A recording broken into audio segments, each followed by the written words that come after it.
Baltimore is tasked with helping an environmental disaster. It involves toxic wastewater from East Palestine, Ohio. Last month, the train derailed there and exploded, contaminating thousands of tons of soil and millions of gallons of water. Today, Mayor Brandon Scott and County Executive Johnny Olszewski announced some of that water will be treated at the Back River Treatment Plant. They were told about the move last night by Clean Harbors Environmental Services.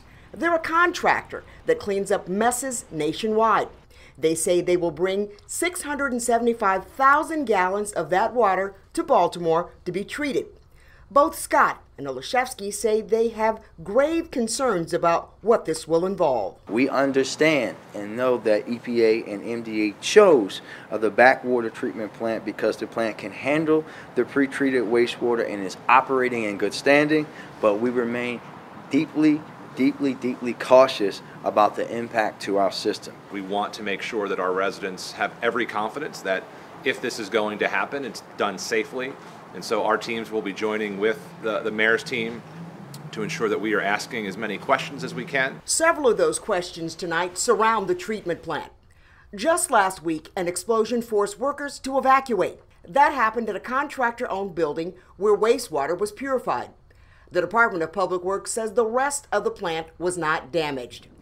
The Back River plant has been under state control for nearly a year after multiple permit violations and reports of sewage discharge.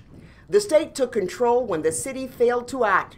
Today, Mayor Scott said he's confident the plant is up to its newest task. Back River facility is not the concern here.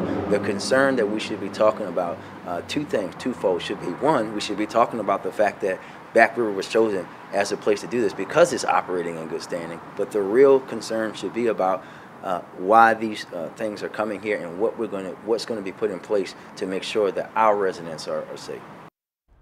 Now, Mayor Scott also said he asked Maryland's Attorney General for a legal opinion on whether or not Baltimore has to treat that water. Right now, there's no timeline for when the wastewater would get here or how it's going to be transported. Several states have voiced similar concerns to Mayor Scott's. Texas and Michigan actually blocked storage of toxic soil from that crash, but the EPA said per federal law, they're not allowed to block interstate waste shipments. Well, toxic water concerns are being amped up from fears in East Palestine, and the EPA said water there is safe to drink, but people living in that town, they have their doubts. There was a town hall there last night demanding more clarity from the EPA. One mom who spoke at that meeting says that she wants more than the agency's, quote, typical performative measures in addressing the ongoing cleanup there.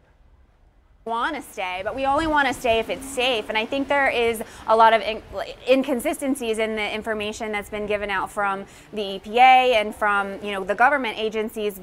Well, listen, her home is just 500 feet from where the crash happened. Her family is also still drinking bottled water, despite the EPA's reassurances over the safety of drinking water. Norfolk Southern has taken responsibility for the crash. The EPA has ordered the company to pay for all of the cleanup, which the company has not objected to. In a statement to our sister station in Cleveland, the rail company said they are working out some long-term plans, adding that they are not thinking about fixing things, but they are committed to fixing them. With all these developments and the impact coming to our area, we're asking you tonight, are you comfortable with the water being processed here? Well, right now, looking at our poll, the majority of you say no. You can share your thoughts at WMAR2news.com/myvote.